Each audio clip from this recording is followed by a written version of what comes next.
Oi, eu sou o Lorival Santana e está começando mais um episódio do CNN Mundo. Aqui você ouve notícias sobre a política, economia, pandemia, meio ambiente e tudo mais que acontece nos quatro cantos do mundo, com muita análise e depoimentos de quem vive os acontecimentos em primeira mão. Como parte da nossa programação de fim de ano aqui na CNN, hoje vamos exibir um documentário da minha viagem ao Afeganistão nos 20 anos dos atentados de 11 de setembro de 2001 e um mês depois da tomada do poder pelos Talibã no rastro da retirada das tropas americanas. A trilha sonora deste programa foi feita por um músico afegão, especialmente para a CNN Brasil. Infelizmente eu não posso dizer o nome dele, porque os Talibã perseguem os músicos e demais artistas no Afeganistão, como aliás eu vou contar nesse programa.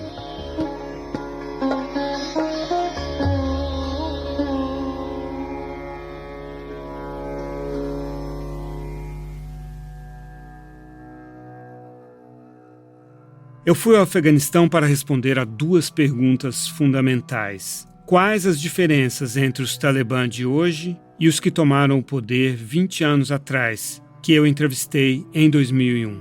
E como os afegãos estão se sentindo diante dessa queda do governo pró-americano e da volta dos Talibã ao poder? Essa foi a minha quarta ida ao Afeganistão. Além de 2001, eu estive no país também na primeira e na segunda eleição presidencial sob a ocupação americana em 2004 e em 2009. De modo que fazia 12 anos que eu não voltava a esse país que marcou tanto a minha carreira. Meu primeiro livro, Viagem ao Mundo dos Talibã, foi resultado da minha primeira cobertura no calor dos atentados do 11 de setembro. Eu estava muito curioso para saber o que ia encontrar nesse país misterioso e fascinante. Vamos ouvir essa história desde o momento em que eu cruzei a fronteira do Paquistão para o Afeganistão na manhã do dia 11 de setembro. Eu acabo de cruzar o posto de fronteira de Torkham, entre o Paquistão e o Afeganistão, e agora estou em território afegão, na estrada que leva a Cabul.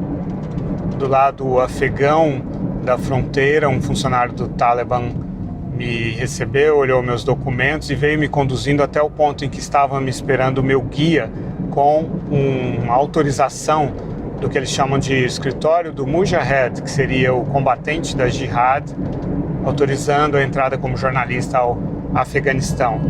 Eu fui o único jornalista, na verdade a única pessoa nesta manhã de sábado que cruzou esse posto da fronteira entre o Paquistão e o Afeganistão. Daí o funcionário nos conduziu até uma casa que seria um escritório de imigração, que aliás estava cheio de buquês de flores artificiais enviadas por pessoas felicitando os Talibã pela tomada do poder. E lá ele saiu e foi verificar a autenticidade do documento. Voltou daí a uns 15, 20 minutos. Aí revistou minha pequena mala de roupas e minha mochila de equipamento. Pediu desculpas pela demora e nos liberou. E aqui estamos nós então, na estrada para Cabul. Às 5 da tarde de domingo, hora de Cabul, eu entrei ao vivo na CNN e conversei com os apresentadores Roberto Nonato e Elisa Weck sobre a movimentação relativamente pequena nas ruas naquela hora do rush no centro de Cabul e também sobre os sentimentos das mulheres em relação ao regime do Talibã. Nós vamos direto ao Afeganistão, que entrou nesse circuito aí pós 11 de setembro também no radar do mundo. O ministro da Educação do país, que faz parte do Talibã, inclusive, afirmou que as mulheres vão poder estudar nas universidades, mas elas serão separadas dos homens na sala de aula. A permissão vem com uma série de restrições também impostas pelo grupo. Ativistas alertam para a perda das liberdades femininas em várias partes do Afeganistão desde que o Talibã voltou ao poder depois de 20 anos. Nós vamos ao vivo até Cabul, no Afeganistão, conversar com o analista de internacional da CNN, Lorival Santana. Lorival, que você já acompanhou a jornada dele aqui até chegar a Cabul. Lorival, o que já é possível notar aí no país em relação às mulheres em meio a esse domínio do Talibã? Bom dia ou boa tarde para você. Bem-vindo, Lorival. Bom dia para vocês, Nonato e Elisa. Aqui são 5h10 da tarde do que seria o equivalente a uma terça-feira, já que no calendário muçulmano a sexta-feira é o domingo. Então nós estamos no horário de rush e esse aqui é um dos cruzamentos mais movimentados de Cabul. É claro que vocês estão ouvindo muitas buzinas e vendo alguns carros e algumas pessoas, mas isso não é comparável com a situação de antes. Aqui ficava tudo, o tráfego parado, assim como em São Paulo e outras grandes cidades do Brasil. Essa movimentação aí é uma prova da pouca atividade econômica aqui no Afeganistão a partir da chegada ao poder do Talibã. O país está em um estado de suspense e isso se aplica a essa sua pergunta em relação às mulheres. Eu passei o dia inteiro conversando a respeito exatamente dessa questão, que é uma questão crucial para o futuro deste país. Conversei com mulheres que têm visões diferentes sobre essa questão, como é natural. As mulheres da zona rural, algumas delas que estão refugiadas aqui, fugiram da guerra no período em que o Talibã estava tomando o poder. Para elas essa não é uma grande preocupação, a questão do direito das mulheres. A vida delas não mudou muito. A questão central para elas é a questão da segurança. Então, algumas delas consideram que a vida melhorou porque a guerra acabou, a guerra que as fez deslocar-se aqui para Cabul, e outras, por outro lado, veem dificuldades econômicas com essa nova situação. Uma mulher, por exemplo, cujo marido foi soldado do exército afegão e parou de receber a sua pensão, ele que tem 65 anos e perdeu um pé na guerra. Então, são sentimentos diferentes. Por outro lado, aqui em Cabul, as mulheres que são daqui, muitas que trabalham ou que trabalhavam e estudavam, estão realmente muito preocupadas com o seu futuro.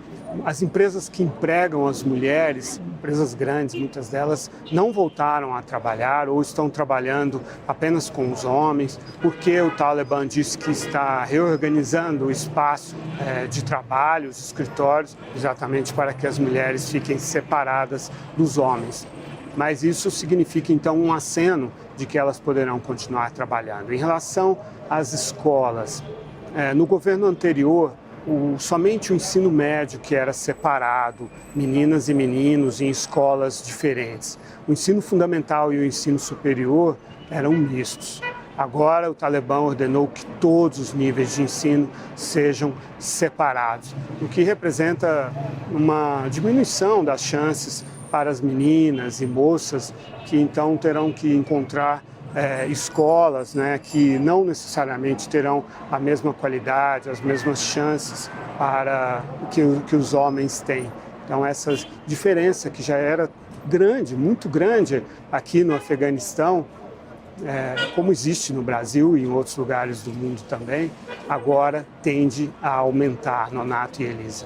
Pois é, Lorival, a gente está ouvindo você narrar tudo isso e eu, sendo mulher, fico imaginando o tamanho da diferença. A gente, com a nossa visão ocidental, com aquilo que a gente considera ser democrático, diante de toda a luta das mulheres que um dia nem votar poderiam, mas quando a gente observa o nosso cenário aqui do Brasil, eu como mulher, e vendo essa imagem no Afeganistão, essa imagem mostra já uma cortina que divide as mulheres de um lado e os homens de outro. E até que ponto você, sendo uma mulher afegã, consegue ter a sua independência, consegue trabalhar, consegue pensar na sua própria vida, que não seja sempre ao lado da figura masculina? Pelo que você observa aí pelas ruas, Lorival, narra pra gente, por favor, é comum ver as mulheres trabalhando?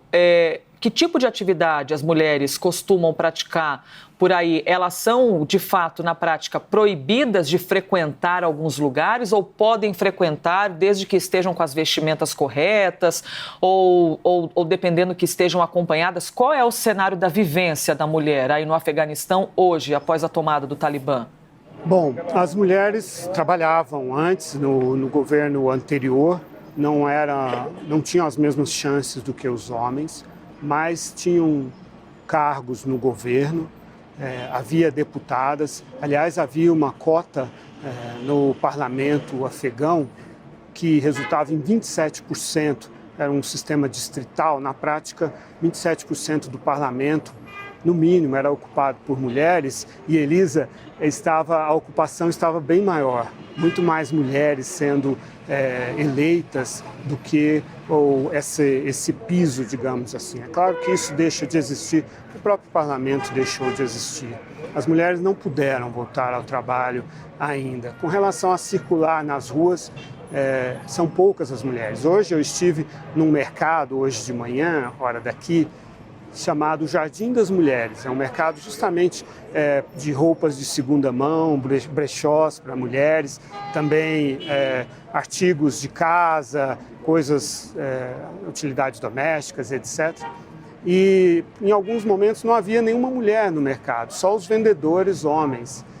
A atividade é muito pequena, muito poucas vendas, conversei com os vendedores e de vez em quando aparecia uma outra mulher. Mas elas estão realmente, está passando uma mulher aqui atrás de mim, você viu que ela está com o niqab, ela está com o rosto tampado, né, parcialmente tampado, e o cabelo. Antes, pela tradição aqui, se usava só o hijab, né, o véu sobre o cabelo. Claro que outras mulheres iam querer usar o niqab. Hoje, e como sempre teve mulheres com a burca, geralmente é uma tradição pashtun, que é a etnia predominante do Talibã, né? Mas é uma sociedade super diversa, essa é a questão. E como havia uma série de programas financiados pelo Banco Mundial, inclusive, que colocou aqui bilhões de dólares nesses projetos, aliás, o valor exato, 800 milhões de dólares iam ser destinados este ano e foram suspensos com a chegada do Talibã, programas para aumentar o treinamento das mulheres, incentivar o trabalho. Existe um dado para mim que é extremamente importante. Dos 9,5 milhões de estudantes afegãos, antes da chegada do Talibã ao poder, 39% eram meninas. Então, se você considerar que metade da população é mulher, fazendo uma regra de 3, 80% das famílias afegãs estavam enviando as suas meninas para estudar. Muitas vezes, nas famílias mais conservadoras, sobretudo da etnia pashtun, que é 42% da população, as mulheres estudavam e faziam até a universidade para serem boas educadoras dos seus filhos, não para trabalhar. Os pashtun, em geral, não todos, mas a grande maioria dos pashtun não aceitam que as mulheres trabalhem. Isso anterior ao Talibã já era assim e agora, obviamente, vai continuar assim, Elisa e Nonato.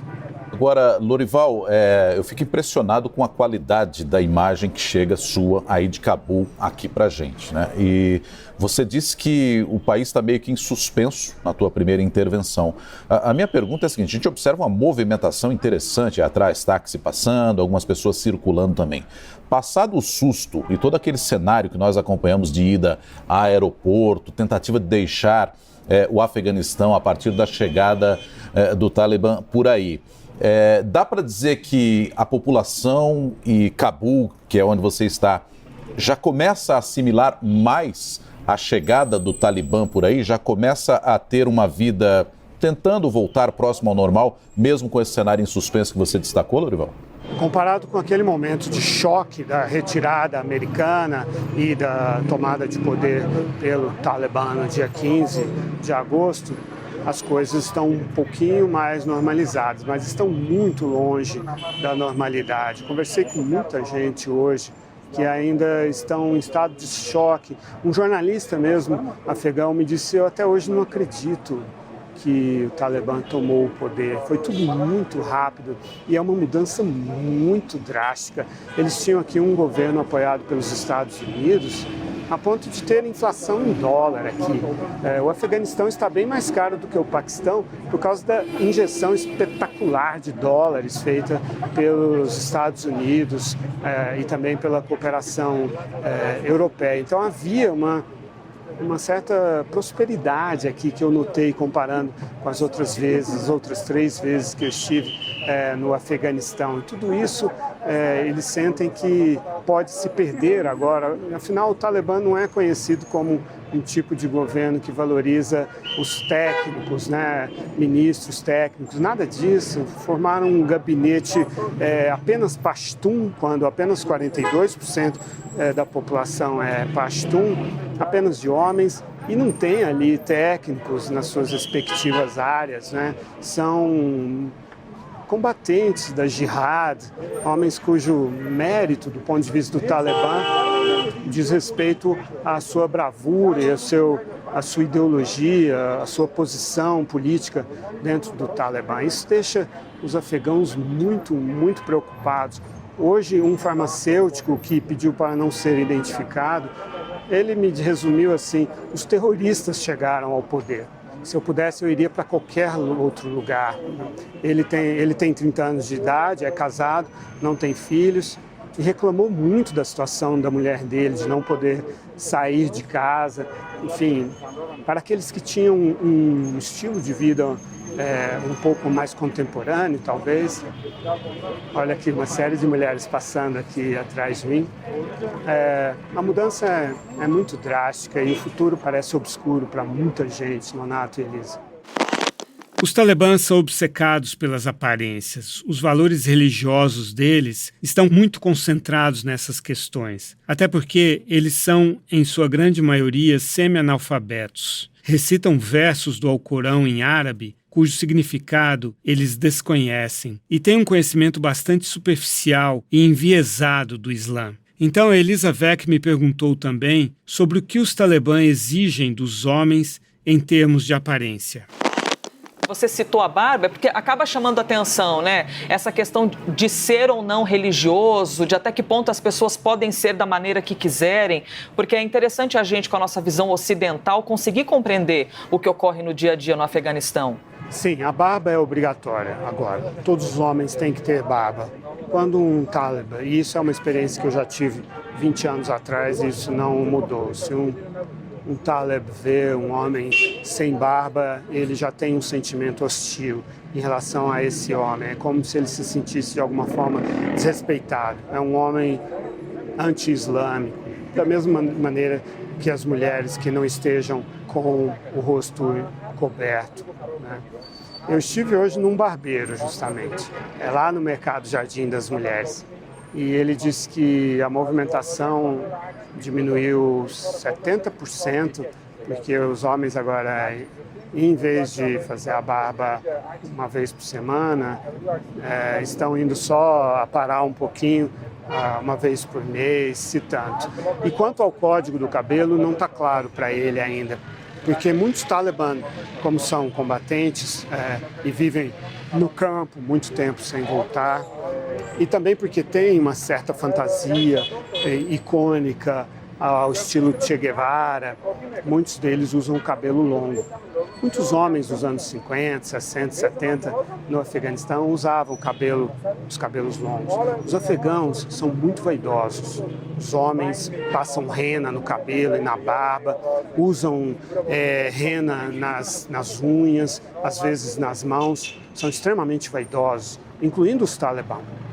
E as mulheres também, embora elas sejam menos visíveis. Hoje, quando eu fiz uma entrevista com uma mulher de 20 anos de idade, refugiada da guerra, ela tem 4 filhas. A filha mais velha tem 8 anos. Ela disse que teve a primeira filha aos 13 anos, ou seja, ela é da zona rural e está grávida. Ela me deu a entrevista com a burca. E depois da entrevista, ela estava numa tenda de refugiados, ela retirou e ficou com o niqab, revelando os olhos lindos. Aqui, os afegãos são muito bonitos, né? Eles são uma mescla de asiáticos e europeus, porque aqui foi parte da Rota da Seda. Eu perguntei, por que você fez a entrevista de burca? Ela falou, porque para o mundo exterior, o meu rosto não pode aparecer. Mas aqui ela estava andando com o niqab, que é o exigido, por enquanto, pelo Talibã. No período anterior, eles exigiram aquela armadura que ficou tão famosa e que é uma tradição pashtun chamada burca. As mulheres têm dificuldade de andar com aquilo, ainda mais nesse calor daqui, e às vezes elas até tropeçam e tal. O campo de visão é muito pequeno, mas muitas mulheres da zona rural, principalmente, da etnia Pashtun, sempre usam a burca, né? Mas havia mulheres de calça jeans, de camiseta, com um véu bastante para trás do cabelo, antes do Talibã tomar o poder. Aqui no centro de Cabul, todo mundo respeita o niqab, o rosto coberto todo. Já onde eu fui ao norte hoje, numa área dos Hazaras, que são a minoria de origem mongol e de religião xiita, eu vi as mulheres só com o hijab, só com o cabelo coberto. E isso é um ato de grande valentia, de desafio aos Talibã. É uma minoria perseguida e nessa região, então, tem esse protesto. Aliás, ao entrar nessa área, nesse bairro, ainda está o arco em homenagem ao Mazari, que é o grande líder dos Hazara, que lutou ao lado do Ahmed Massoud Tadic, que foi o líder da Aliança do Norte, né? E lutaram juntos contra o Talibã. Não sei por que a foto dele ainda está lá, não sei se os Talibã não tiveram tempo ou se decidiram, por enquanto, não retirá-la. Numa outra entrada ao vivo, eu conversei com o apresentador Rafael Colombo sobre a situação de fome no Afeganistão. A ONU tem alertado sobre uma possível crise humanitária aí no Afeganistão. É possível ver a materialização dessa possibilidade circulando aí pelas ruas de Cabul, Lorival? Com certeza, Rafael. A gente é muito assediado aqui, né? E eu pareço um afegão como outro qualquer, mas são as pessoas que parecem estar em melhores condições materiais, são muito assediadas por pessoas pobres que estão realmente passando fome. E eles falam isso para nós, estamos passando fome. Ontem, quando eu saía de um campo de refugiados, uma reportagem com mulheres que estavam lá, um homem, ele agarrou a porta do nosso carro e o carro ia andando devagar para não feri-lo, né? E ele ia agarrado ao carro, não soltava o carro e dizia: eu estou com fome, eu preciso de ajuda. E isso é muito comum, eu ouço isso muitas vezes por dia, que realmente tem muita gente numa situação desesperadora, né?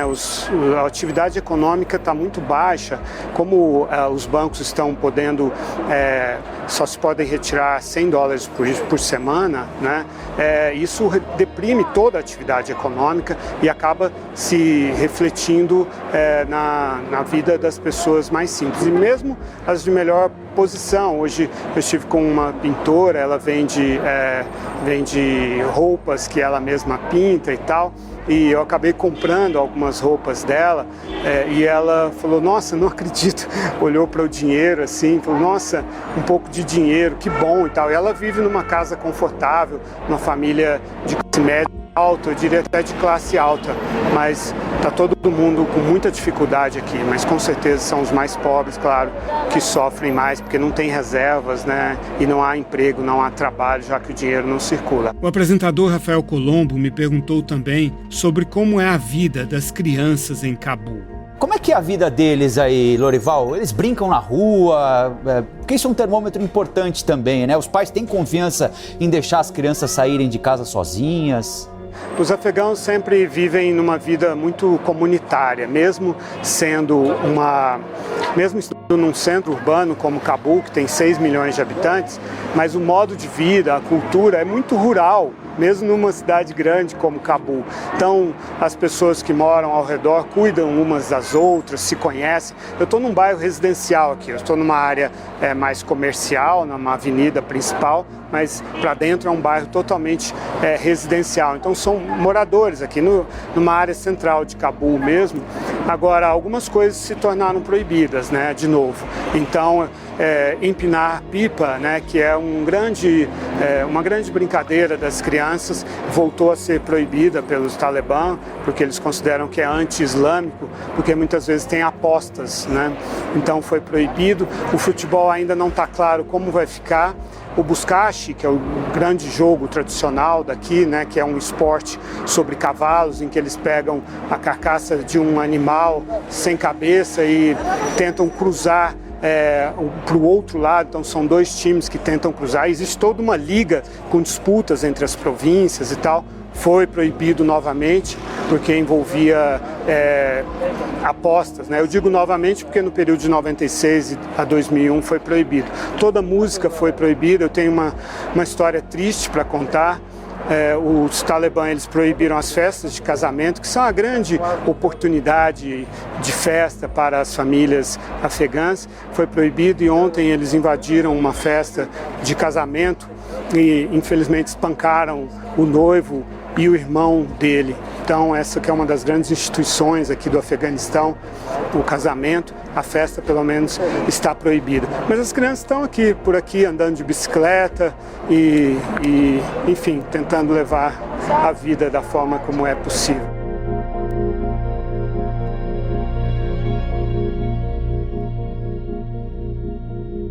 Eu precisava naturalmente ouvir um dirigente dos Talibã que pudesse falar em nome do regime. Eu consegui uma entrevista com o porta-voz do Talibã e vice-ministro da Informação e Cultura, Zabihullah Mujahid. Depois de um bom tempo na sala de espera do gabinete dele, me informaram que o Mujahid havia viajado para Mazar-e-Sharif, no norte do país. De qualquer forma, foi interessante entrar no complexo dos ministérios do governo e ver, por exemplo, que lá os guardas usam fuzil M10, deixado pelos militares americanos para as Forças Armadas afegãs e confiscado pelos Talibã durante a tomada do poder.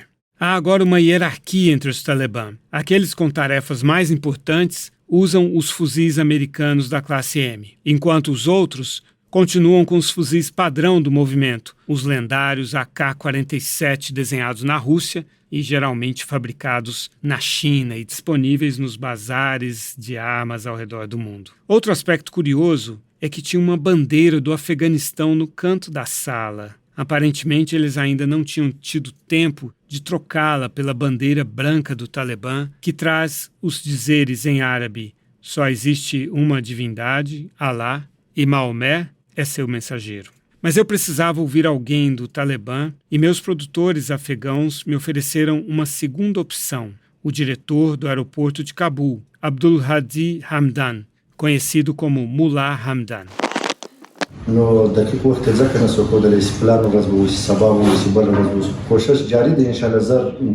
Eu entrevistei aqui em Cabul o diretor do aeroporto de Cabul. Ele é chamado de Mullah Hamdan. E no final da entrevista, ele me entregou um papelzinho com o número de WhatsApp dele para eu mandar o link depois da entrevista, né? E quando a gente saiu do gabinete dele, um guarda na porta já tinha sido informado disso, pegou o papelzinho, rasgou, jogou no lixo e nos entregou um outro papelzinho com 2 nomes e 2 números de WhatsApp e disse assim: aquele ali é o número do Paquistão. Entregou números do Afeganistão. O que é muito significativo politicamente, porque os críticos dizem que os Talibã foram colocados no poder agora com o apoio do Paquistão, e que é o Paquistão que está por trás deles e que é o Paquistão que vai governar. Então, politicamente, é muito delicado que o diretor, comandante do aeroporto, que é uma figura importante no governo, tenha um WhatsApp do Paquistão. E aí eu apurei e me disseram que ele passou praticamente a vida toda no Paquistão, o Mullah Hamdan. Como muitos outros Talibã, que realmente eles têm origem no Paquistão. Inclusive, o líder espiritual, Haibatullah Akhundzada, ele ficou 15 anos no Paquistão. Ele era professor de religião e pregador em uma mesquita no sudoeste do Paquistão. Então, realmente, a influência paquistanesa é muito forte. Por falar em Paquistão, nessa segunda-feira pousou aqui no aeroporto de Cabul o primeiro avião da Pakistan International Airlines depois da queda de Cabul. E trouxeram, segundo o diretor do aeroporto, ele me disse que vieram no avião afegãos que estavam no Paquistão e queriam voltar para o Afeganistão, e o avião levou de volta paquistaneses que estavam aqui e queriam voltar para o Paquistão. Além desse voo, eu confirmei com o diretor, apenas houve até agora 2 voos internacionais da Qatar Airways, do Qatar, e que trouxeram técnicos que instruíram aqui o pessoal do Talibã sobre como operar o aeroporto.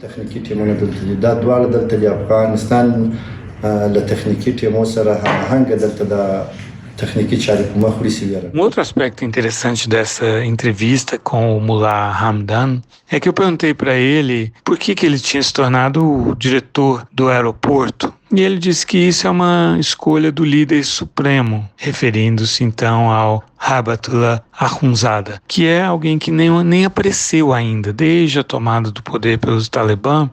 O líder espiritual, o líder máximo do Talibã, não foi visto em público ainda. Existem rumores de que ele teria sido morto e tal, mas são desmentidos esses rumores. E aí eu continuei conversando sobre as credenciais e ele deixou claro que é porque ele foi um grande combatente da Jihad, o Mullah Hamdan, e por isso ele foi nomeado o diretor do aeroporto.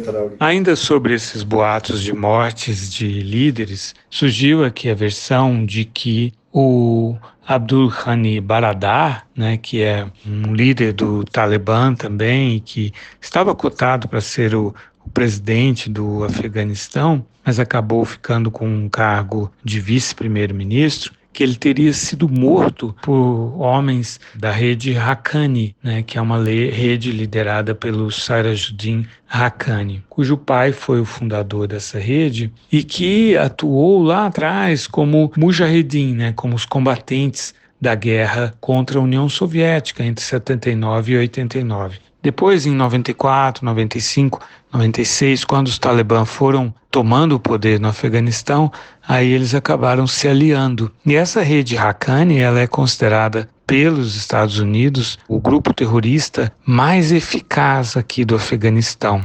Em 2011, em um mesmo dia, os terroristas da rede Haqqani atacaram simultaneamente o Palácio Presidencial, a Embaixada dos Estados Unidos e o quartel-general da OTAN, demonstrando uma grande capacidade de coordenação. Já em 2013, foi interceptado pela inteligência afegã e americana um caminhão-bomba com mais de 30 mil quilos de explosivos. Teria sido o maior caminhão-bomba da história, mas ele não explodiu, ele foi interceptado pelas forças de segurança. E aí aparentemente há uma disputa de poder entre o Sirajuddin Haqqani e o Baradar, porque o Haqqani foi nomeado ministro do interior interino, mas aparentemente não está contente com controlar toda a parte de segurança interna do Afeganistão e quer mais poder. Mas os Talibã negam essa versão, dizem que o Baradar não morreu e que não há esse conflito. Bom, Baradar é um apelido que significa irmão, a língua Pashtun, que é a língua mais falada pelos Talibã, mas também em Dari e outras línguas. E ele era considerado um irmão, simbolicamente, do Mullah Muhammad Omar, que foi o fundador do Talibã. Tudo isso mostra a importância dessa rede Haqqani, cujo líder, Sirajuddin Haqqani, a cabeça dele está a prêmio. Os Estados Unidos ofereciam uma recompensa de $5 milhões pela cabeça dele e agora elevaram esse valor para $20 milhões, agora que ele está aqui na cúpula do governo do Talibã. Na madrugada de 15 de setembro, quarta-feira, eu parti de Cabul em direção à fronteira. São 4 da manhã de quarta-feira aqui em Cabul, 8h30 da noite de terça-feira no Brasil, em Brasília, e eu estou já saindo da capital afegã em direção ao posto de fronteira de Torkham, por via terrestre. São 5 horas de viagem daqui até lá e a gente está indo nesse horário bem cedo porque o pessoal da segurança considera que é um horário seguro, além de ser mais fresco também, porque o Afeganistão está no verão aqui e é bastante quente durante o dia.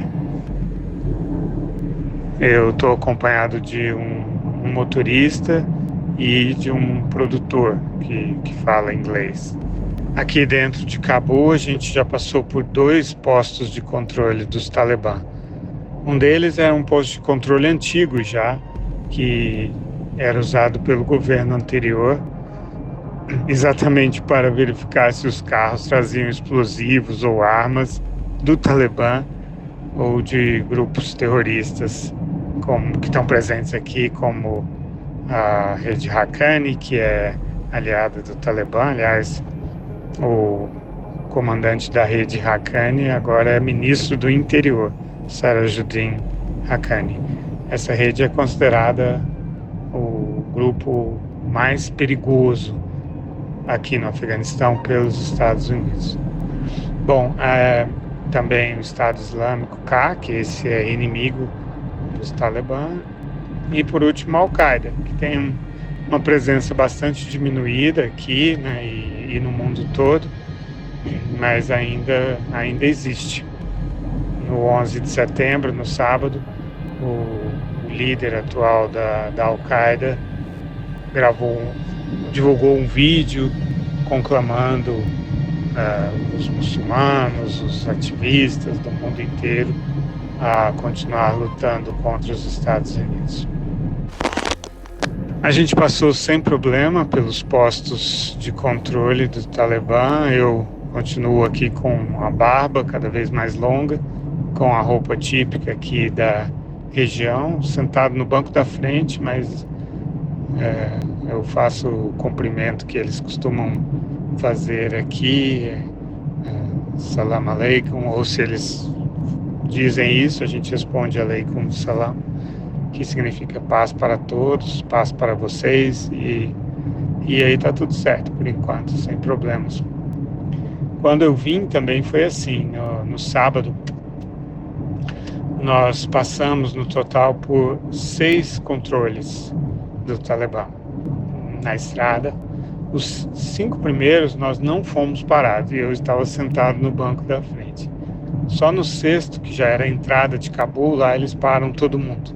E aí tinha um guarda do Talibã com um fuzil automático, uma pistola automática e um rádio de comunicação.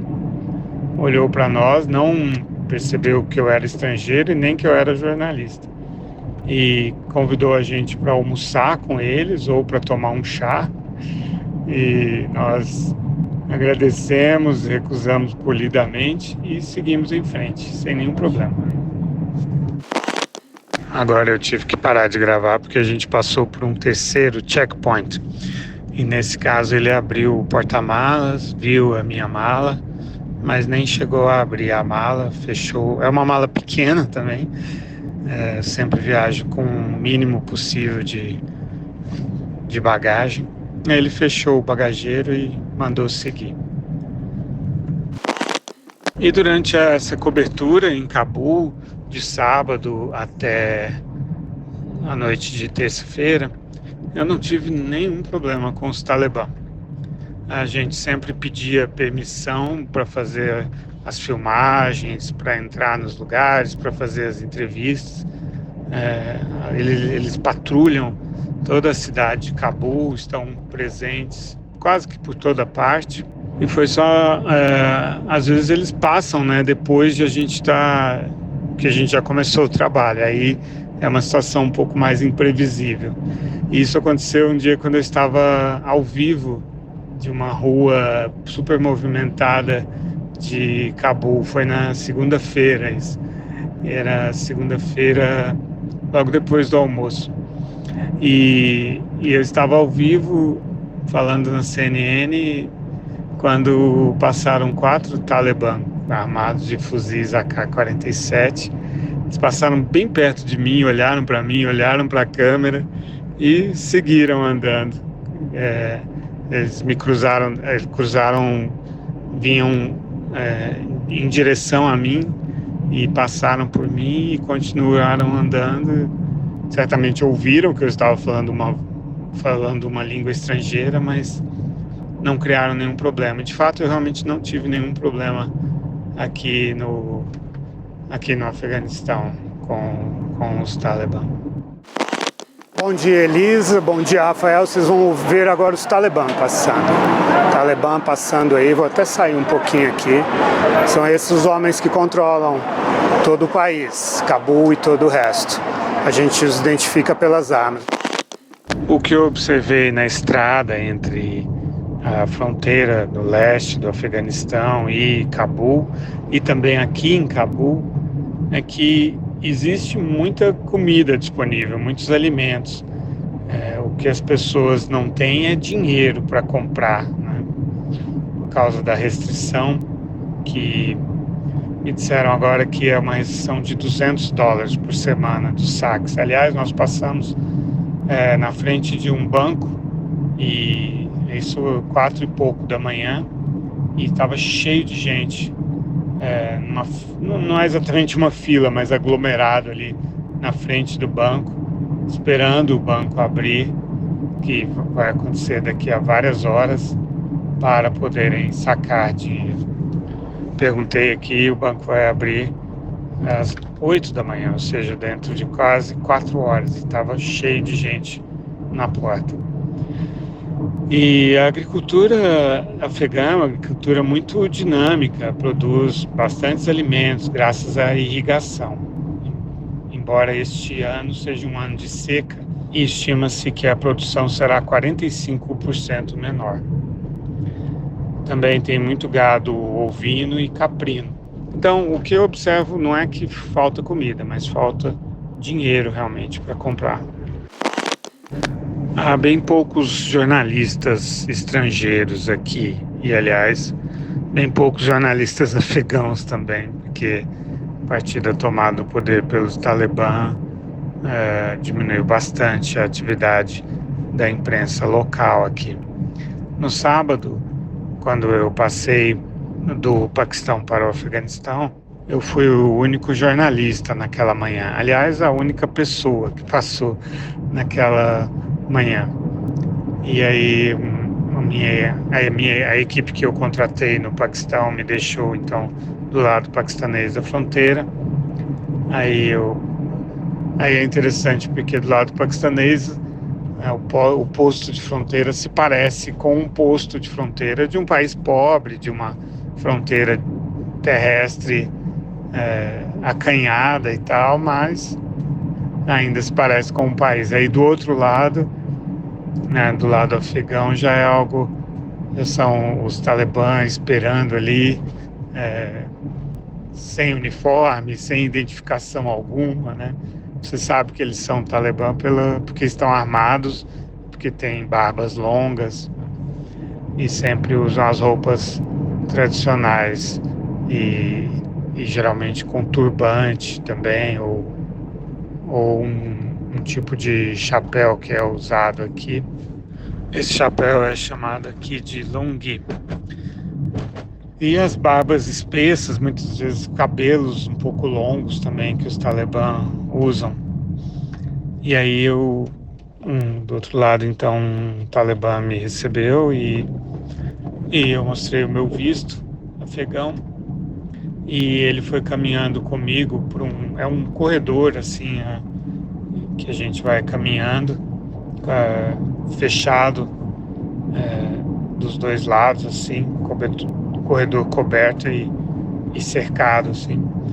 E aí até o ponto em que estava me esperando o meu fixer, né, o meu produtor, que aliás está comigo agora também, de novo, me levando de volta. E aí o meu produtor, ele tinha então um documento emitido pelo que eles chamam de Mujahid Office, que é ou seja, um escritório do combatente da Guerra Santa, que é um documento então que permite a entrada de jornalistas. E aí um outro talib nos levou até uma casa assim que se parece com que seria o escritório da imigração. Passamos agora por um terceiro posto de controle do Talibã. Também só olhou para nós, conversou um pouquinho, mas nem chegou a abrir o bagageiro. Todas as vezes que a gente passa por esses controles, eu tenho que parar de gravar e, enfim, não pode usar o celular e muito menos fazer imagens enquanto está cruzando esses controles. Agora já é a saída de Cabul. Estou passando aqui por uma série de tendas que estão abertas, iluminadas, e que vendem biscoitos, frutas secas e bebidas, salgadinhos para viagem. Quando eu falo bebidas, claro, é refrigerante, suco e água, né?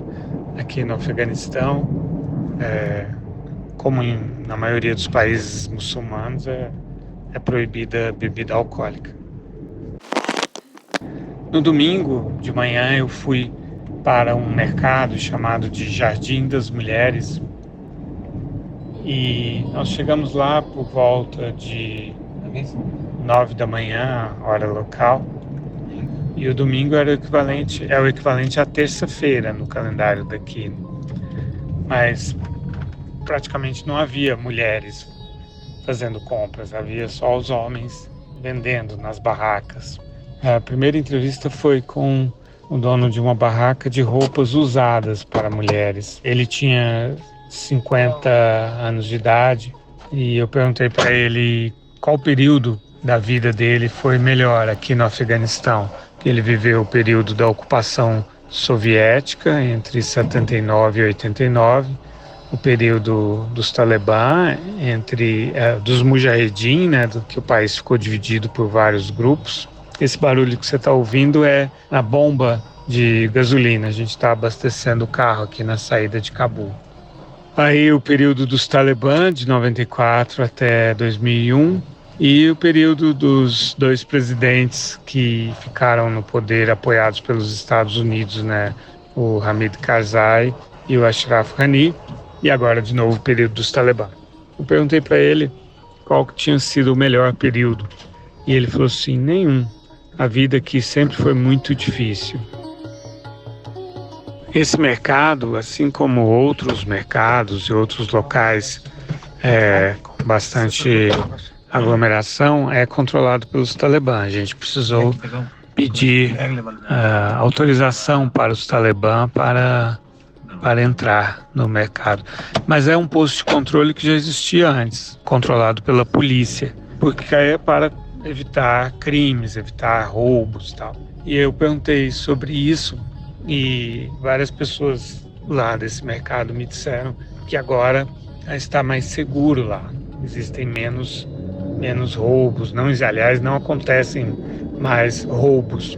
E a razão é que os Talibã têm uma justiça bastante drástica, de acordo com a tradição islâmica mais radical. Eles cortam a mão de quem é acusado de roubar.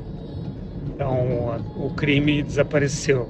Isso é uma das vantagens que as pessoas veem aqui nos Talibã. Outro aspecto é a corrupção, né? Havia muita corrupção no governo anterior. Um vendedor de uma loja de baterias me disse que antes ele tinha que pagar propina nos postos de controle da polícia, na cidade mesmo. E agora não precisa mais, ele só paga o imposto mesmo pelas vendas ali da loja em que ele trabalha, né? Aí eu entrevistei o dono de uma farmácia e ele se referiu aos Talibã como terroristas.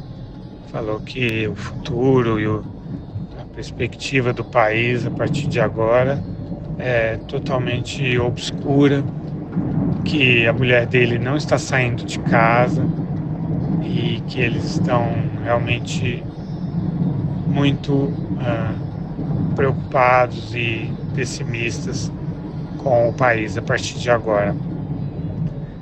Aproveitando que ele era um farmacêutico, eu perguntei sobre a situação da Covid. Praticamente ninguém usa máscaras aqui no Afeganistão. Desses que eu entrevistei, o vendedor da loja de baterias e um barbeiro que eu entrevistei depois estavam de máscara, disseram que era pelos protocolos dos locais que eles trabalham e tal.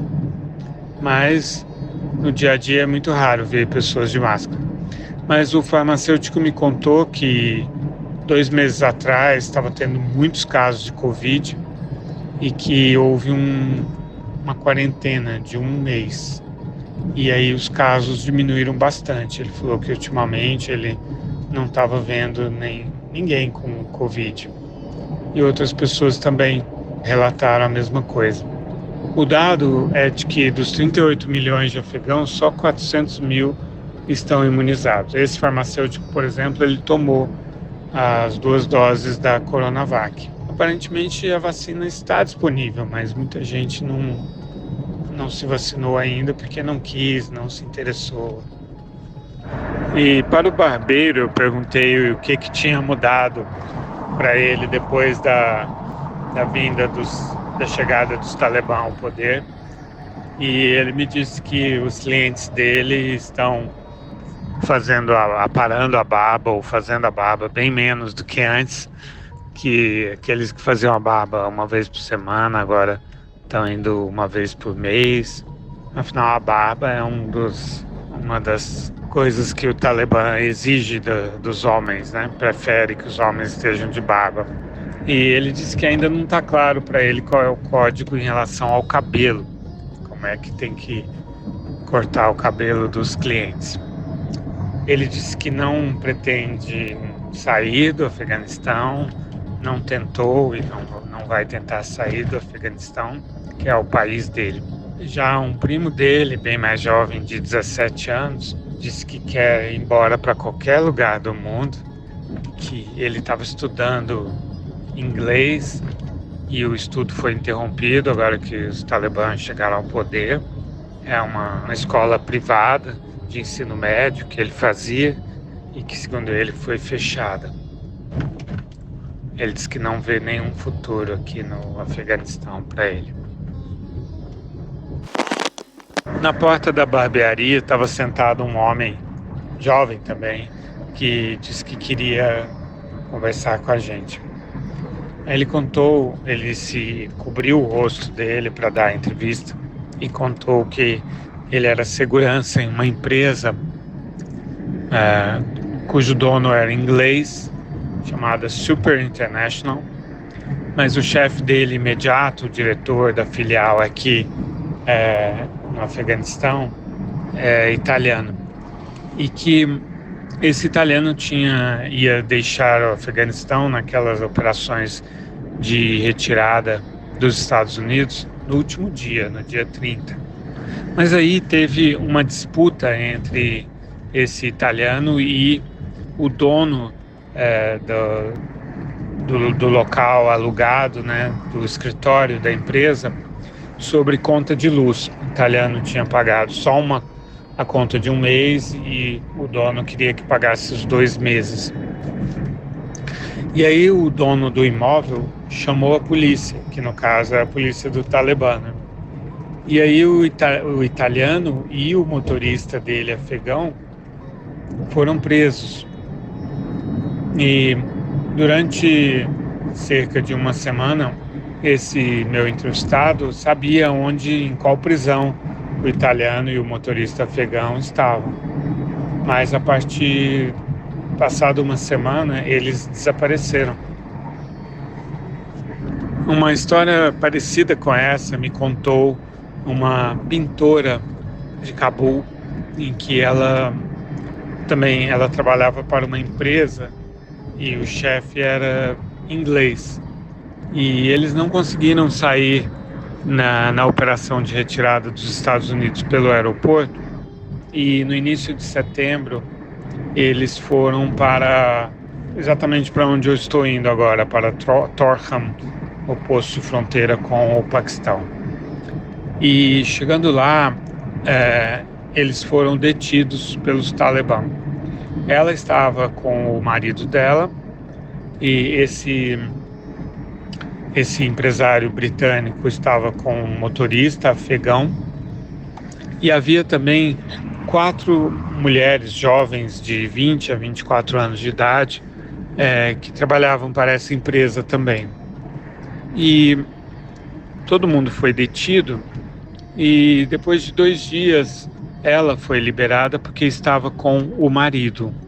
E as 4 moças não foram liberadas imediatamente. Isso no momento em que ela me contou a história, na segunda-feira de manhã, eles estavam sem notícias das 4 moças, que são da minoria Hazara, que é uma minoria de origem mongol e que são de religião xiita, que são perseguidos pelos Talibã. São da seita xiita do Islã, né? Os Talibãs são da seita sunita. Bom, e o britânico também ficou preso. Os Talibã ofereceram liberar o motorista afegão, mas o motorista disse que não ia abandonar o chefe dele. E aí ela estava muito preocupada, mas na tarde da mesma segunda-feira, ela me escreveu aliviadíssima, dizendo que tinha acabado de receber a notícia de que todos eles tinham sido soltos. Mas eles passaram quase 2 semanas presos, sem nenhuma explicação. Essa pintora, ela está escondida em casa, porque ela tem 3 problemas, entre aspas. Primeiro, o fato de ser artista. Os Talibã não aceitam nenhum tipo de arte. Por sinal, eles invadiram a casa de um músico conhecido aqui e o mataram pelo fato de ele ser músico. Ela, além de ser artista, ela desenvolveu a arte dela, estudou arte na Índia, na cidade de Charangarh. E os Talibã não gostam da Índia, né? Os Talibã são resultado do conflito entre o Paquistão e a Índia, né? Por causa da Caxemira.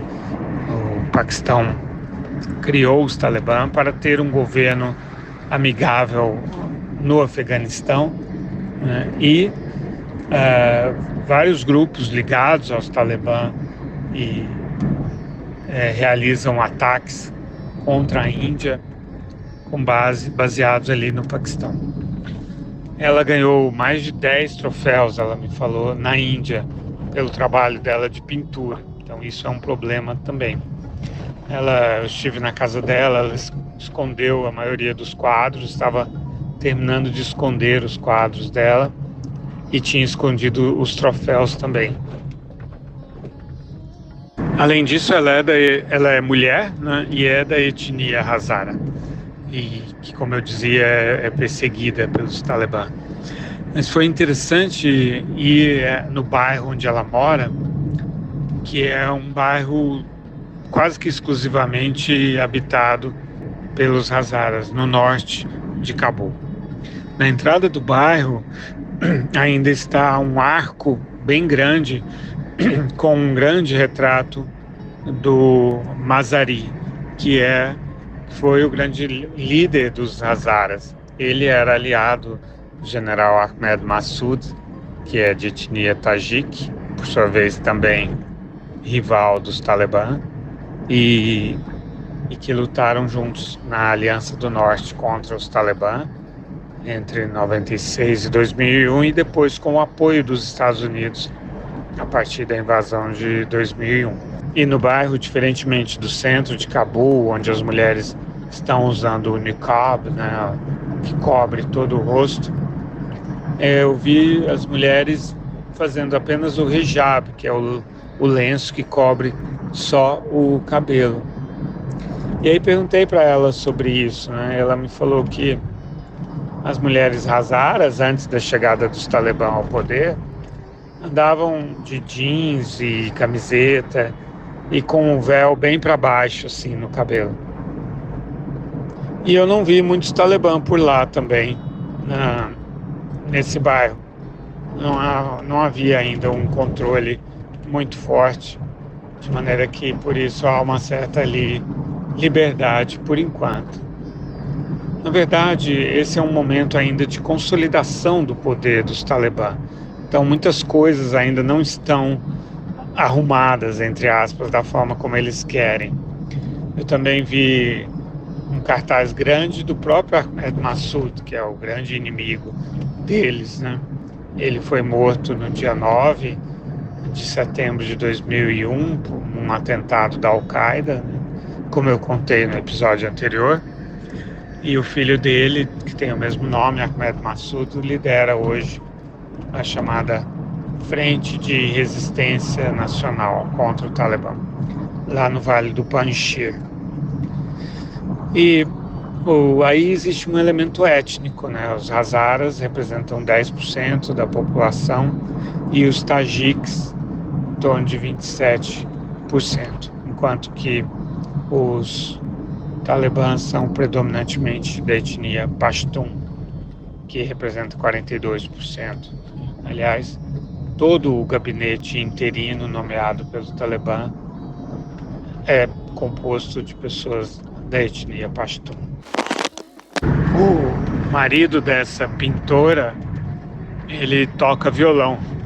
E aí ele tem vários violões e ela me contou que estão todos escondidos também. Eles estão com muito medo e realmente tentando encontrar uma forma de ir embora do Afeganistão. Eles tiveram sorte porque eles se casaram há 3 meses e puderam fazer uma festa. Os Talibã proíbem festas, inclusive a festa de casamento, que é a festa mais importante na cultura afegã. Na véspera do meu encontro com ela, no domingo, os Talibã invadiram uma festa de casamento e espancaram o noivo e o irmão do noivo. Em Cabul existem enormes buffets de casamento. Eram um grande negócio, mas agora estão todos fechados. As pessoas estão realizando suas cerimônias de casamento em casa, discretamente e sem nenhuma festa.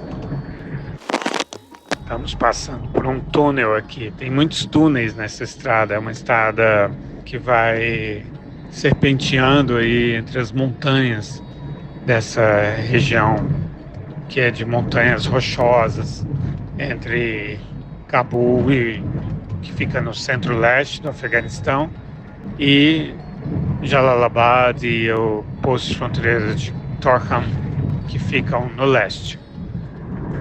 Mais adiante, já bem na fronteira com o Paquistão, essa cadeia de montanhas forma as montanhas de Tora Bora, onde o Bin Laden e seus combatentes árabes da Al-Qaeda se esconderam no período em que os Estados Unidos os estavam perseguindo, logo depois da invasão americana. De lá, em dezembro, ele conseguiu fugir para o Paquistão, aparentemente com a ajuda de um líder tribal e combatente paquistanês. Segundo versões, o Bin Laden teria pagado uma soma de dinheiro para ele para ajudá-lo a passar por ali e a sair. E foi uma das grandes falhas, né, dos Estados Unidos naquele período, de terem deixado que o Bin Laden fugisse, né, de Tora Bora. Provavelmente, se tivessem conseguido capturar ou matar o Bin Laden naquele período, teriam evitado uma guerra de 20 anos. Eu estive em Tora Bora em 2004 e ali ainda estavam os vestígios da presença do Bin Laden e da Al-Qaeda nas cavernas ali dessas montanhas rochosas. E tinha, por exemplo, recipientes de soro, né, certamente que foi dado ali para os feridos. Tinha muitos cartuchos de balas e tal, e de fuzis. E também as embalagens das rações que os Estados Unidos naquele período jogavam de helicópteros para a população. Então a Al-Qaeda estava se alimentando com a ração que os Estados Unidos estavam enviando ali, despejando para a população. Também embalagens de biscoitos, coisas assim que faziam parte ali da alimentação dos combatentes da Al-Qaeda naquele período. Lá foi despejada a maior bomba convencional já usada na história das guerras, uma bomba de cerca de 1.000 quilos para destruir ali as cavernas em que os Estados Unidos acreditavam que ele poderia estar.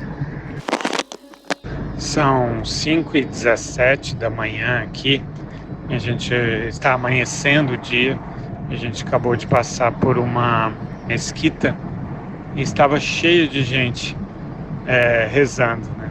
Você sabe que um dos 5 pilares do Islã é rezar 5 vezes ao dia, né?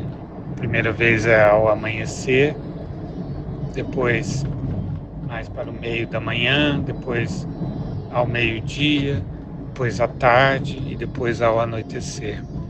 E o povo afegão é um povo bastante religioso, né? Que toda a população é muçulmana praticamente.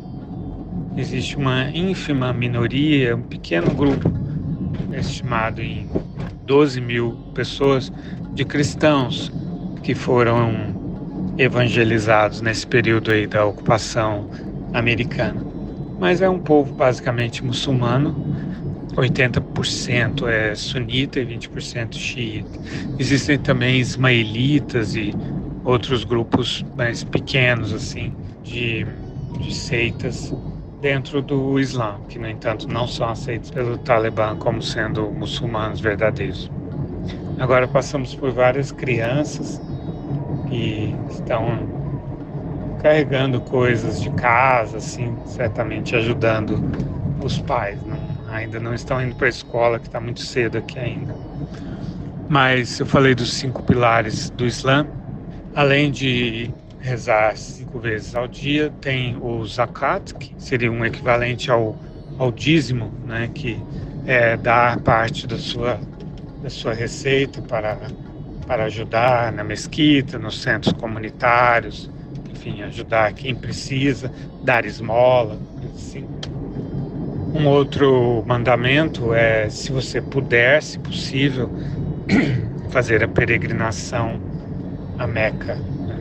Se você tiver recursos para isso. Não é exatamente obrigatório, só se você puder. E se você fizer isso, você passa a ser chamado de Hajj, né?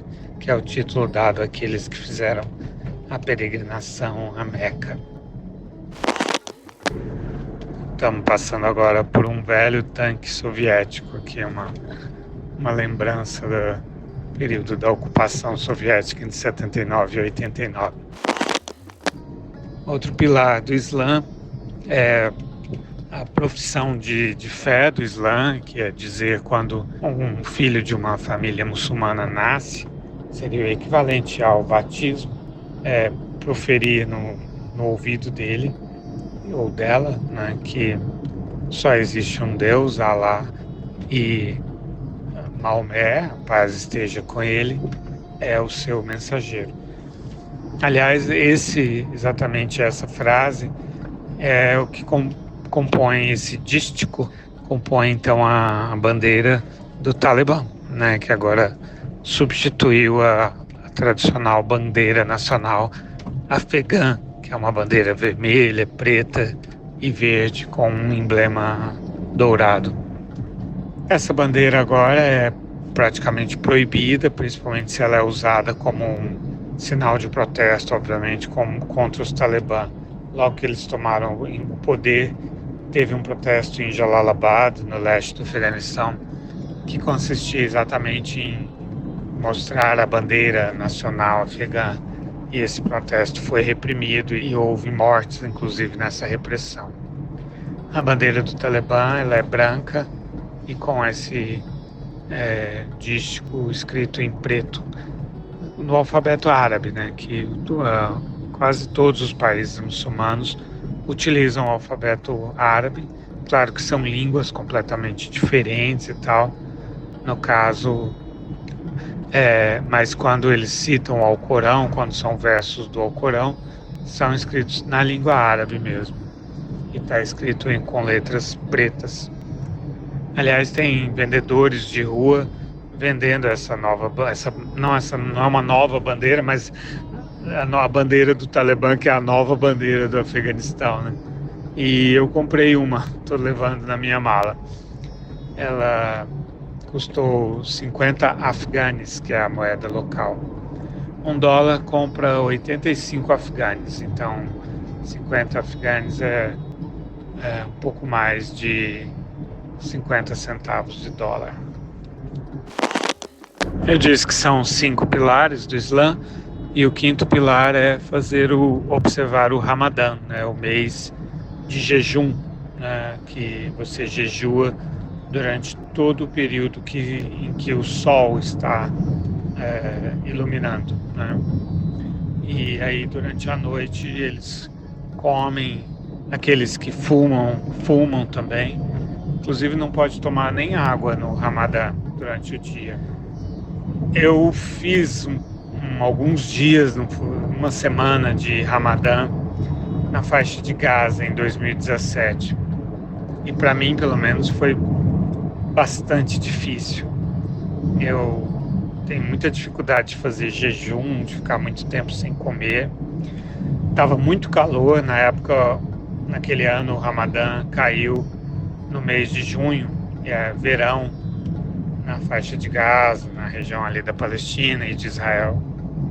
E foi bastante sofrido. E não foi sofrido só para mim, eu percebi que as pessoas, realmente é um sacrifício que elas fazem. As pessoas ficam prostradas durante o dia, aqueles que podem não trabalham, né, ficam em casa, basicamente esperando anoitecer para poder beber água, aqueles que fumar e comer. E eles comem bastante durante a noite, durante o Ramadã. Eles, assim que anoitece, eles fazem um jantar. Depois, antes de amanhecer, por volta de 3 da manhã, eles fazem outra refeição muito grande, muito pesada. Para mim isso foi bastante difícil, porque violou 2 coisas importantes para mim. Uma é dormir durante a noite, eles interrompem o sono para poder comer, né? E a outra é poder comer a cada 4, 5 horas, não ficar um período muito longo sem comer.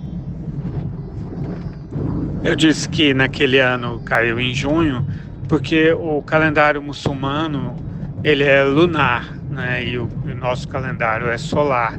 Então, o ano muçulmano ele é mais curto do que o ano gregoriano. Sendo assim, os meses são móveis, né? Quer dizer, as datas elas vão se deslocando ao longo do ano, do nosso ano, e não coincidem, né? Então, o mês de Ramadã ele pode cair em qualquer mês do nosso ano, conforme o calendário deles vai evoluindo. Eu dizia que o Afeganistão tem um grande rebanho caprino e ovino, e a gente acabou de passar por um rebanho de cabras, que é bastante comum aqui, está na estrada e elas passam, às vezes com um pastor, e às vezes nesse caso estavam sozinhos, porque é bem cedo aqui ainda. E elas se adaptam bem a esse terreno daqui, né? Que é um terreno muito árido, muito pedregoso e muito acidentado. Não, por aqui realmente a vaca não se dá bem, a parte bovina praticamente não tem. Tem gado bovino aqui, mas é muito pouco, muito difícil de ver. E porco não tem, né? Porque você sabe que no Islã é proibido o consumo de porcos. Daí no domingo, depois do mercado Jardim das Mulheres, eu fui das principais praças de Cabul, no centro de Cabul, chamada Shahrnal, que significa cidade nova, e que se transformou num campo de refugiados. Tinha 26 famílias abrigadas em tendas ali, famílias que vieram do interior do país fugindo da guerra e que agora não conseguem voltar porque não tem dinheiro para voltar. Eu entrevistei uma mulher de 20 anos de idade que tem 4 filhas e está grávida de novo. A primeira filha dela, ela teve com 13 anos de idade. Ela estava com o marido.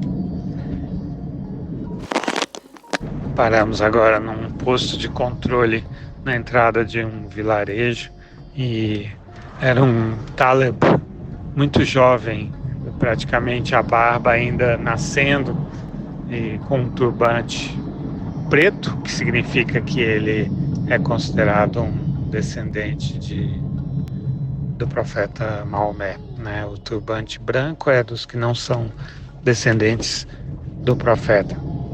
E ele perguntou para onde nós estávamos indo.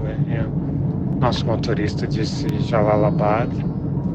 E ele estava ouvindo uma música religiosa que estava tocando num posto de fronteira, num posto de polícia mesmo, porque claro que agora é controlado pelos talibã.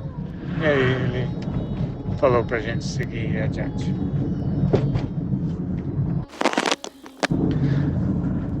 Então essa mulher, ela disse que para ela foi bom a chegada dos talibã ao poder, porque acabou a guerra.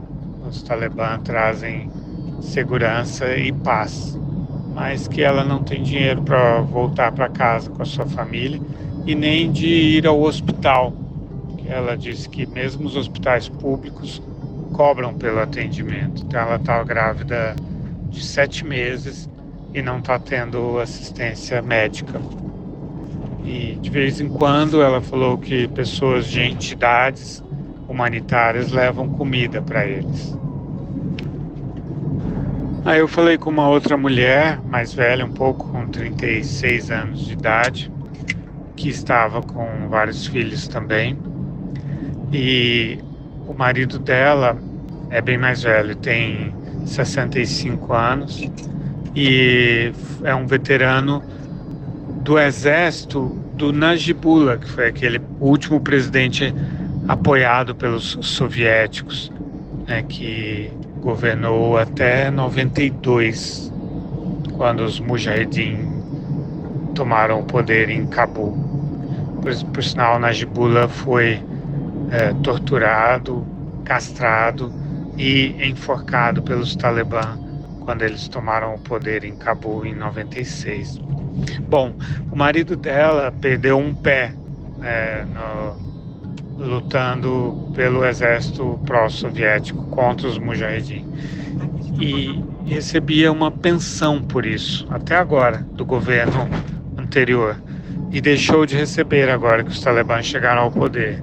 Então ela não gosta não é que ela não gosta dos talibã, ela diz que a vida dela piorou depois da chegada dos talibã, porque ela deixou de receber essa pensão do marido.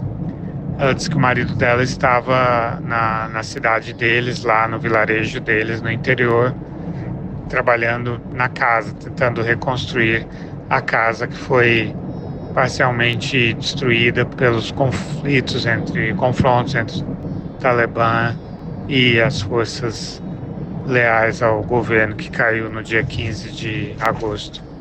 Então é isso que é interessante entender, quer dizer, cada pessoa tem o seu sentimento próprio a respeito dessa mudança de governo, né? 3 de cada 4 afegãos moram na zona rural e tem um estilo de vida bastante conservador, né? Além de bastante simples. Então, para muitas pessoas não existiu esse impacto da questão dos direitos das mulheres, porque as mulheres continuaram não tendo os direitos que são reconhecidos por quem mora nas cidades grandes e que tem nível de instrução mais alto e que são de classe média ou alta, né?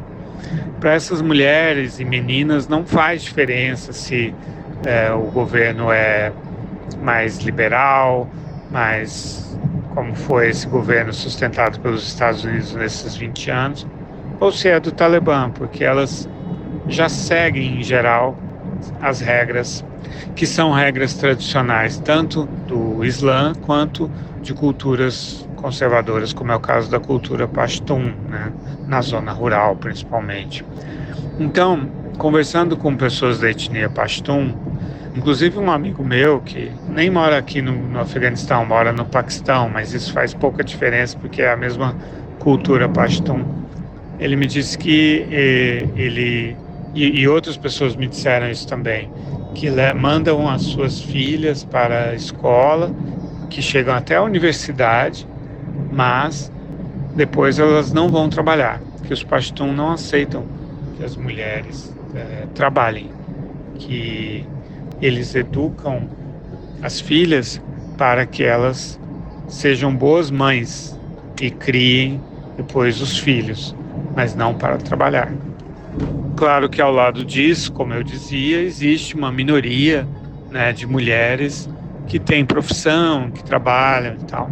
São essas mulheres que agora não puderam ainda voltar para o trabalho, porque os Talibã dizem que estão reorganizando o ambiente de trabalho nas empresas, nos escritórios, enfim, criando regras para separar as mulheres dos homens. Com relação às escolas, durante o governo anterior, somente no ensino médio é que as moças estavam separadas dos rapazes. As crianças no ensino fundamental e jovens adultas na universidade estudavam todas o ensino misto junto com os homens e os meninos. Agora o Talibã ordenou que todos sejam separados. Então as meninas têm que ir para escolas de meninas e os meninos para escolas de meninos. Agora, com relação à universidade, em algumas universidades ainda está havendo as moças e rapazes assistindo aula na mesma classe, mas separadas por uma espécie de biombo ou cortina, o que choca bastante as moças que se sentem segregadas. Mas de qualquer forma é importante entender que, apesar dessa imagem muito negativa que o Talibã tem no resto do mundo, eles só chegaram ao poder porque eles têm apoio de uma parte considerável da população, né? E essa população está principalmente na zona rural, que vivia bastante descontente com o governo anterior, que, enfim, a ajuda aos agricultores não chegava. Um aspecto importante é que muitos desses agricultores não conseguem ter uma renda suficiente com os cultivos lícitos, né? E acabam recorrendo a plantar a papoula, né? A matéria-prima do ópio e da heroína, dos quais o Afeganistão produz 80% do que é consumido no mundo. E na ocupação americana e com a participação dos países europeus da OTAN, foram desenvolvidos programas exatamente para substituir os cultivos de drogas, cultivos ilícitos, por cultivos lícitos, sendo que não havia o apoio suficiente para os agricultores fazerem essa troca. E essa troca era imposta, em parte, pela polícia, pelo exército. E aí isso criou um ressentimento, um descontentamento entre os agricultores que perdiam renda e, no entanto, não tinham apoio suficiente. Em parte, isso explica o apoio popular recebido pelos Talibã, que, portanto, recrutaram muitos jovens para lutar do lado deles.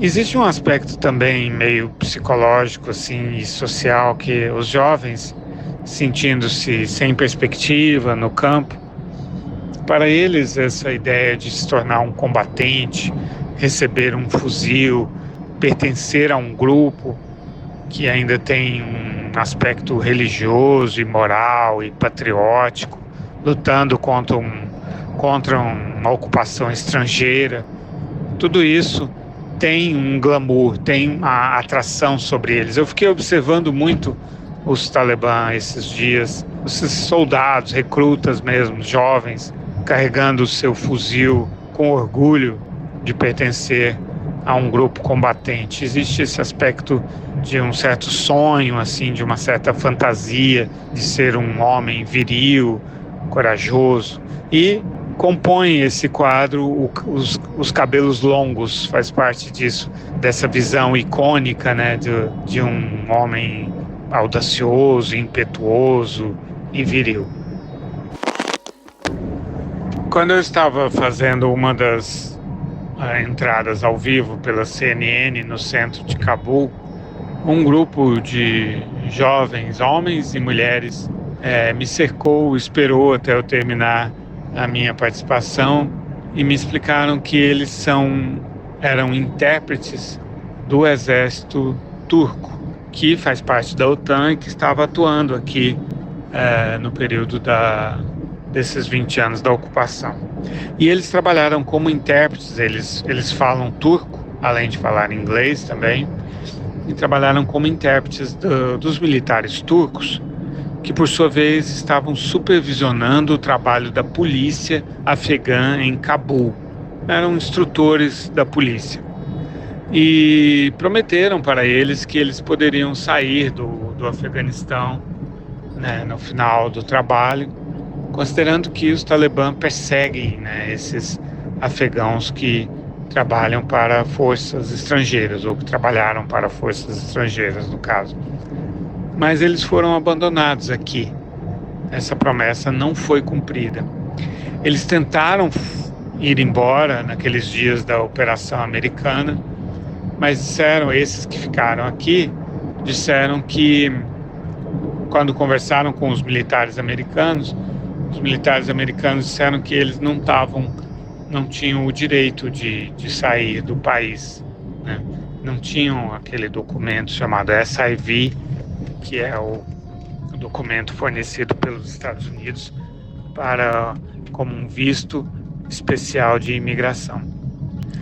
E eles são um grupo de 140 intérpretes, dos quais 60 conseguiram sair, mas 80 ficaram.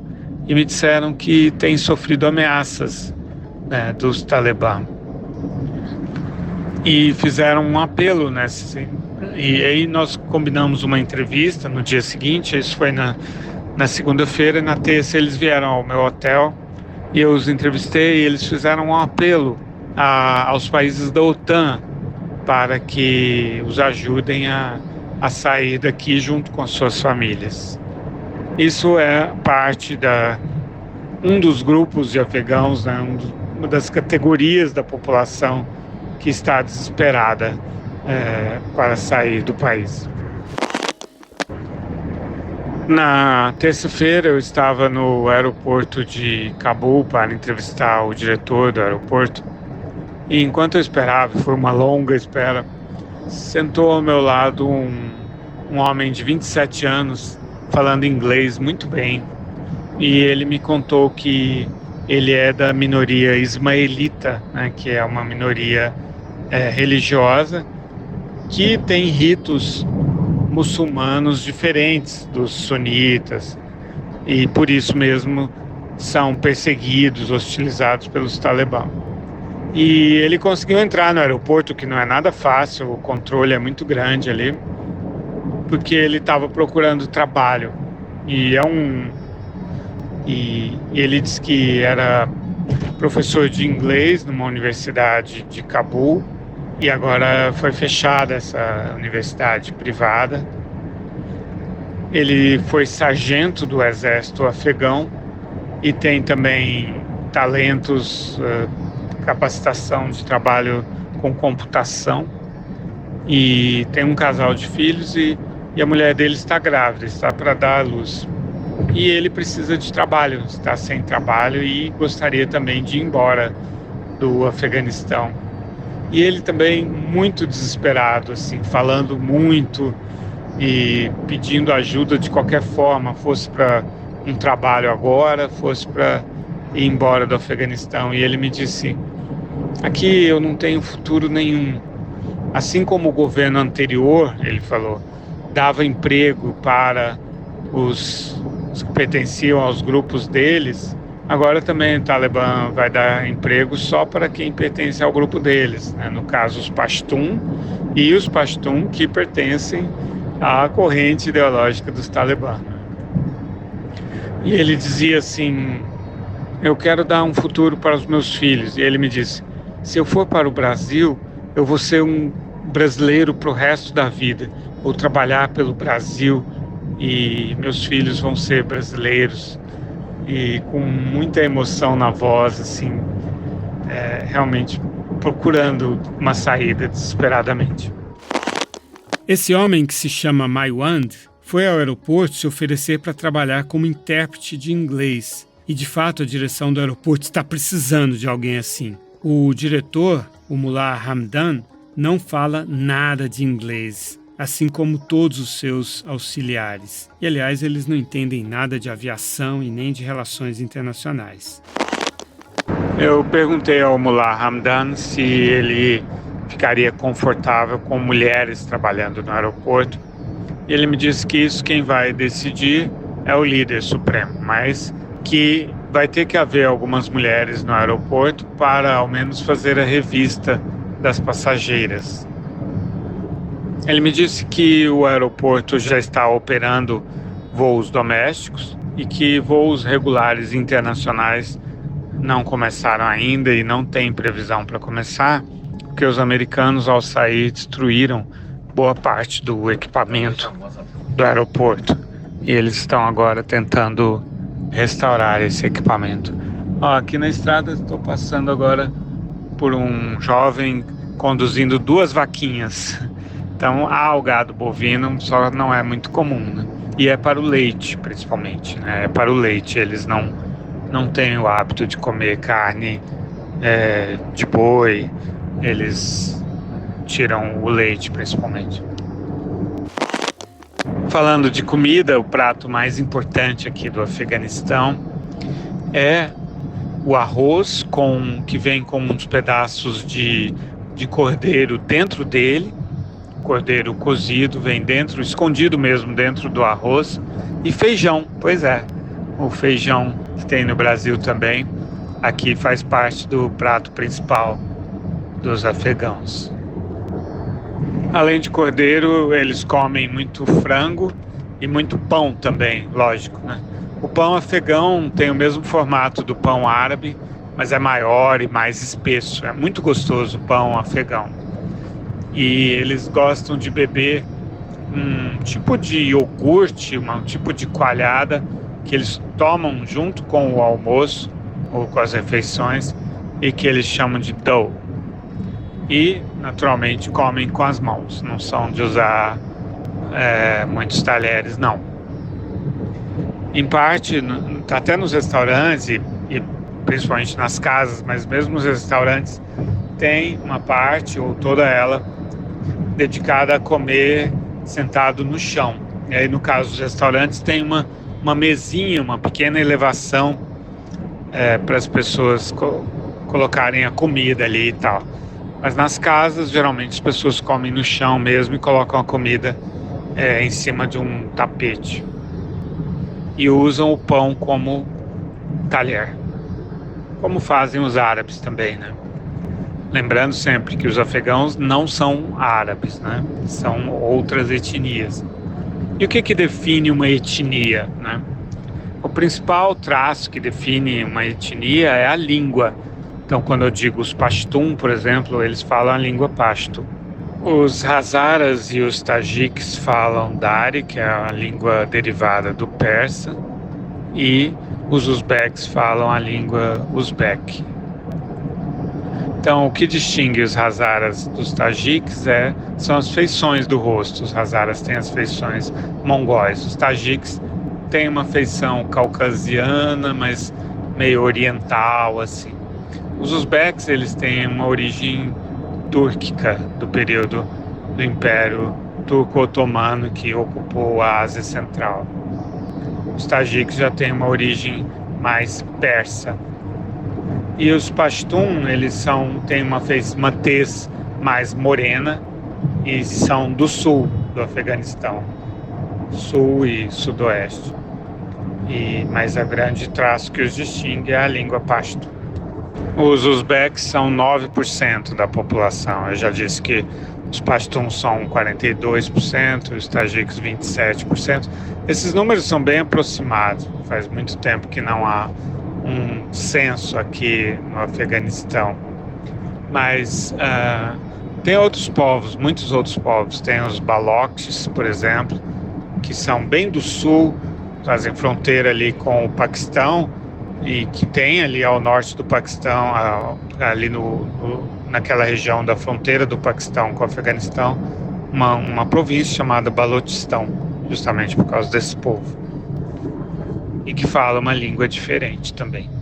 E existem outros povos que falam outras línguas e dialetos também. Passamos agora por uma sequência de 2 postos de controle dos Talibã. No primeiro, um dos soldados do Talibã estava usando um rifle, um fuzil automático M16 americano. E agora no segundo estavam todos os 4 Talibã com fuzis M16. Mas os outros, no checkpoint anterior, tinham os tradicionais AK-47. Agora são 8 da manhã, a gente passou pelas montanhas de Tora Bora, já estamos nos aproximando do posto de fronteira de Torkham. Passamos por muitos checkpoints, postos de controle dos Talibã, muito mais do que na vinda, e fomos parados em todos eles. O controle está muito mais estrito agora do que no sábado, quando eu fui para Cabul. Alguns dias atrás, na segunda-feira, o posto de fronteira ficou totalmente fechado porque na véspera, no domingo, houve distúrbios do lado afegão da fronteira, algum tipo de conflito. A gente não tem muitos detalhes, mas aí no dia seguinte eles fecharam, mas a partir de ontem, terça-feira, eles reabriram. E nessa quarta-feira, vamos ver como está a situação. Do outro lado da fronteira já está me esperando a minha equipe, o meu produtor e motorista, que vão me levar para Islamabad. Já estou há mais de 1 hora na fila aqui e tem muita gente, uma confusão, uma multidão tentando entrar no Paquistão. E para controlar a multidão, um talib bateu nas pessoas com uma mangueira e, enfim, bastante difícil controlar as pessoas aqui. Muita gente tentando pular a fila, furar a fila, e aí tem confusão, conflitos. E muitas famílias com crianças pequenas aqui a gente está aqui num corredor coberto por uma telha de metal, de zinco provavelmente, e ele é cercado por arame farpado e grades dos 2 lados. Agora já faz 2 horas que eu estou na fila, mas estou chegando perto do último portão do lado afegão. As pessoas aqui desesperadas, acenando, balançando brandindo os seus papéis, são cartas de aceitação no Paquistão. Muito desespero, e as pessoas que não passam,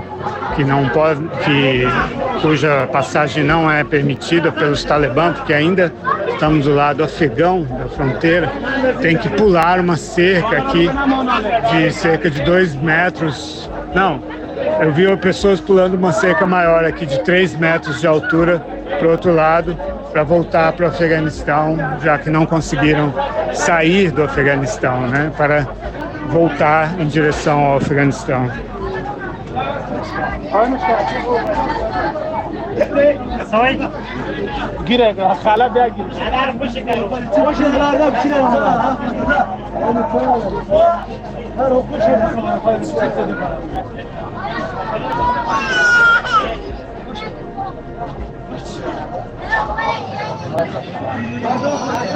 Crianças aqui, uma menininha finalmente chorando do meu lado. Ela teve muita paciência, aguentou essas 2 horas, só agora está realmente muito cansado, está muito calor aqui.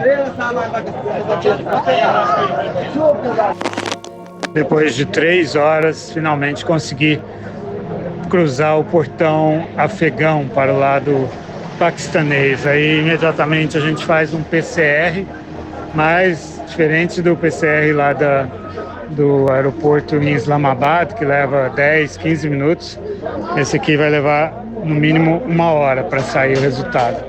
Então estou numa espécie de limbo aqui, mas já estou pelo menos do lado paquistanês, que é bem mais fácil. O lado afegão é um corredor apertado e caótico, com famílias desesperadas. Muitas delas não conseguem passar. E do lado de cá, bem, não é uma maravilha, mas pelo menos a situação é mais estável, mais controlada. Um cara ouviu que eu era jornalista e agora no finalzinho aqui e veio falar assim, falou alguma coisa sobre Hamid Karzai, que é o ex-presidente, né, o presidente anterior, não que foi deposto agora, mas o primeiro presidente, e falou, várias pessoas mortas, tal, entrevista. Aí eu falei para ele assim, I just wanna go home. Eu só quero ir para casa, não estava afim de fazer nenhuma reportagem, não quero saber de nada. Preciso cruzar esse portão aqui. Aí é o lado humano falando mais alto do que o repórter. Depois de 4 horas e 15 minutos, vitória. Estou dentro do Paquistão agora. Eu passei na imigração e na alfândega. Encontrei com o meu guia, motorista. E a gente vai partir agora para Islamabad. Agora é 1 da tarde de quarta-feira, aqui no posto de fronteira de Torkham.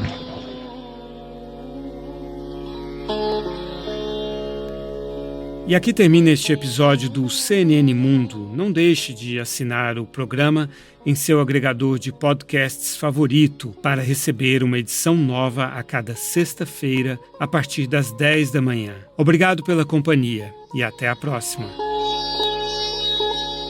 Com a apresentação de Lourival Santana, este podcast foi produzido pela Maremoto para a CNN Brasil. Pauta e apresentação, Lourival Santana. Produção, Lourival Santana e Danilo Santana. Edição e sonorização, Nathan Kleiman. Coordenação geral, Paula Weinberg.